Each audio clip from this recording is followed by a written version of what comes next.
Olá, pessoal! Tudo bem com vocês? Tudo tranquilo? Estamos começando um novo bimestre e uma nova unidade, unidade 4. Pegue o seu livro de ciências, capítulo 10, página 114. Vamos lá? Vamos começar esta unidade pensando no significado da palavra atmosfera. Essa palavra significa esfera de ar. Chamamos de atmosfera a camada de ar que envolve o nosso planeta. Sem a atmosfera terrestre, a vida em nosso planeta não existiria, pois ela ajuda a manter a temperatura da Terra em limites aceitáveis, filtra a radiação ultravioleta do Sol, os raios UV, e acumula vapor de água nas camadas mais baixas. A composição da atmosfera também pode desviar ou desfazer corpos celestes que poderiam se chocar com a superfície do nosso planeta, causando muitos problemas ou até mesmo verdadeiras catástrofes. Camadas da atmosfera. A atmosfera foi dividida em 5 camadas, a partir de sua composição de gases, sua função e seus eventos meteorológicos. Não existe um limite definido entre elas. As suas características de composição de gases vão se modificando até se configurar uma nova conjunção de componentes. A última camada da atmosfera só termina quando se inicia o espaço sideral, ou seja, na ausência de qualquer atmosfera onde predomina o vácuo. Observe na ilustração a disposição das camadas da atmosfera. Primeira, troposfera, é a camada mais próxima da Terra, onde seres vivos habitam e os fenômenos climáticos acontecem. Estratosfera, camada localizada entre a mesosfera e a troposfera, onde fica a camada de ozônio, O3, e onde a maioria dos aviões comerciais trafega. Mesosfera, camada localizada entre a termosfera e a estratosfera. É nessa camada que ficam alguns satélites artificiais lançados da Terra. Termosfera, camada localizada entre a isosfera e a mesosfera. Local de belíssimos fenômenos junto com a mesosfera. Exemplo, a aurora boreal. Exosfera, camada mais externa da atmosfera, com os limites no espaço sideral. Smile and Learn. Hoje, nas camadas da Terra, aprenderemos a atmosfera. A atmosfera é a camada externa da Terra. É formada por gases que protegem o planeta do resto do espaço, por exemplo, da radiação solar ou de pequenos objetos que voam pelo espaço. É na atmosfera que encontramos o oxigênio, um elemento especial para a vida na Terra. Outra função da atmosfera é a de manter a temperatura do planeta. Sem ela, seria impossível ter vida na Terra, devido às grandes diferenças de temperatura entre o dia e a noite. Dependendo da altura, a atmosfera muda de composição e é dividida em 5 camadas diferentes: troposfera, estratosfera, mesosfera, termosfera e exosfera. A troposfera é a camada mais próxima da superfície da Terra e mede aproximadamente 10 km de altura. Na troposfera estão as nuvens, e nessa camada são produzidos a maioria dos fenômenos meteorológicos, como o vento, a chuva e a neve. Na troposfera encontramos o ar, que é necessário para a vida na Terra. É por isso que temos que tentar não poluir o ar. A estratosfera fica entre 10 e 50 km de altura acima da superfície da Terra. Dentro da estratosfera, encontramos a famosa camada de ozônio. Esta camada é muito importante, já que protege o planeta dos raios ultravioleta do Sol. A camada de ozônio está cada vez mais fina, e isto acontece por causa da poluição que vem da Terra. Você sabe que os aviões voam pela estratosfera para evitar turbulências? A mesosfera fica entre 50 e 85 km de altura acima da superfície da Terra. A mesosfera é a camada mais fria da atmosfera, podendo chegar aos 90 graus abaixo de zero. Nesta camada, as estrelas cadentes são produzidas. Elas são meteoritos que vêm do espaço e, ao entrar em contato com a mesosfera, são destruídas, soltando um rastro de luz. A termosfera fica entre 85 e 500 quilômetros. A termosfera é a camada mais quente e a que regula a temperatura da Terra. Esta camada pode chegar a mais de 2.000 graus centígrados. Na termosfera, orbita a Estação Espacial Internacional. Nesta camada são produzidos fenômenos impressionantes, como a aurora boreal e a aurora austral. A exosfera é a camada mais distante da Terra e fica, aproximadamente, entre 500 e 10.000 quilômetros da superfície da Terra.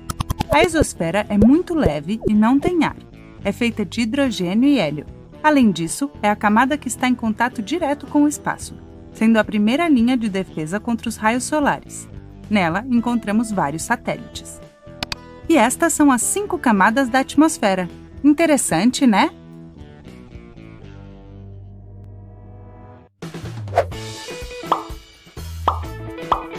Se quiserem continuar aprendendo, inscrevam-se no canal da Smile and Learn clicando na foca. E se quiserem ver mais vídeos, cliquem nesses quadradinhos.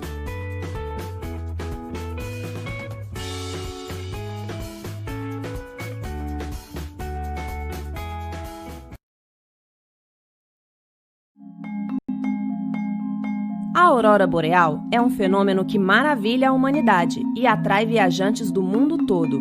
Mas você sabe realmente por que essas cores dançam no céu?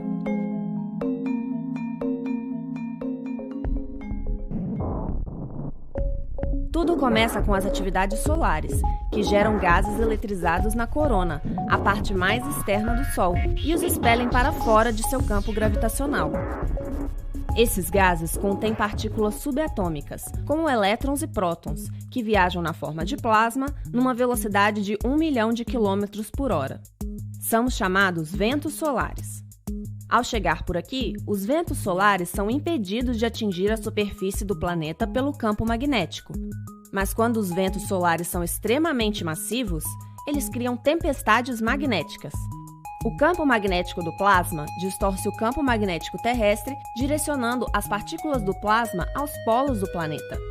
Isso é chamado corrente de Birkeland, em homenagem ao físico norueguês Christian Birkeland, que descobriu o fenômeno no início do século XX. Nos polos, os prótons e elétrons, que eram carregados pelos ventos solares, excitam átomos de oxigênio e nitrogênio presentes na atmosfera.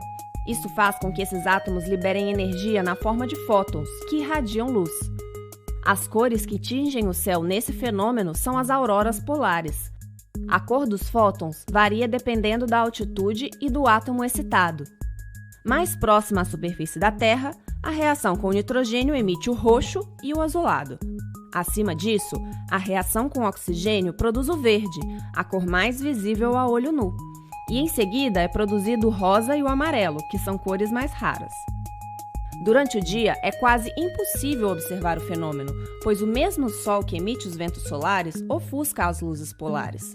Por isso, é mais provável observar as auroras durante o inverno, quando as noites são mais longas.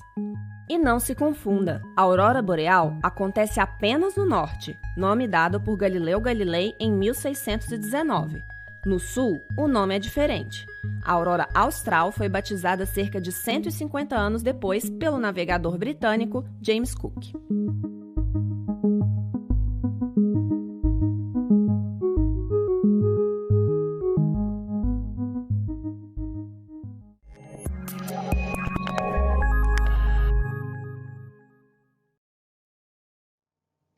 Agora vamos estudar do que é formado o ar.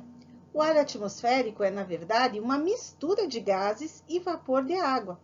Mas você sabe a proporção em que eles são encontrados? Observe então na ilustração. 78% do ar atmosférico é formado de nitrogênio, 21% de oxigênio e 1% de outros gases, como por exemplo o argônio, que é um gás nobre, tem esse nome porque ele não se liga em mais nenhum outro elemento químico, e o gás carbônico. Além desses gases, a atmosfera ela é composta por vapor d'água, partículas de poeira, gases poluentes. Oxigênio. O oxigênio é encontrado no ar como uma molécula, o gás oxigênio, O2. Ele é um gás inflamável e é o fator determinante para que o fenômeno da combustão, da queima, do pegar fogo se realize. Na combustão, ocorre uma reação química, na qual dois componentes precisam estar presentes, o combustível mais o comburente. O combustível é a matéria que será queimada no processo. E o comburente é consumido na reação. De certa forma, o comburente ele alimenta a queima do combustível. Então, numa combustão, o comburente é o gás oxigênio. É aquele gás que alimenta o fogo, que faz com que haja fogo. E o combustível, né? Então, a matéria que vai ser queimada, né? Pode ser sólido, como madeira, papel, parafina, tecidos. Pode ser líquido, como óleos, querosene, álcool, gasolina. Ou também o combustível pode ser gasoso, como gás de cozinha. Então, observe aqui as ilustrações. A madeira é um exemplo de combustível sólido, a gasolina é um exemplo de combustível líquido e o gás de cozinha é um exemplo de combustível gasoso. Nitrogênio. O nitrogênio, embora seja tão abundante no ar, não pode ser utilizado pela maioria dos seres vivos. Isso acontece porque ele dificilmente se combina com outras substâncias. Existem alguns seres vivos que podem combinar o nitrogênio do ar com outros elementos. São as bactérias fixadoras do nitrogênio, que vivem nas raízes de plantas leguminosas, como feijão, soja, ervilha, lentilha e outros. Então, observe ali na ilustração, nós temos aqui uma raiz de uma planta leguminosa. E essas bolinhas, esses nódulos ali estão cheios de bactérias que conseguem segurar, fixar o nitrogênio do ambiente para que a planta possa utilizá-lo como um nutriente, né, para o seu desenvolvimento, para o seu metabolismo, o seu funcionamento. Então, vamos entender aqui com essa ilustração o ciclo do nitrogênio, né, no meio ambiente. O gás nitrogênio ele está livre na atmosfera, ele é captado, ele é fixado por bactérias que vivem nas raízes das leguminosas, estão aqui representados.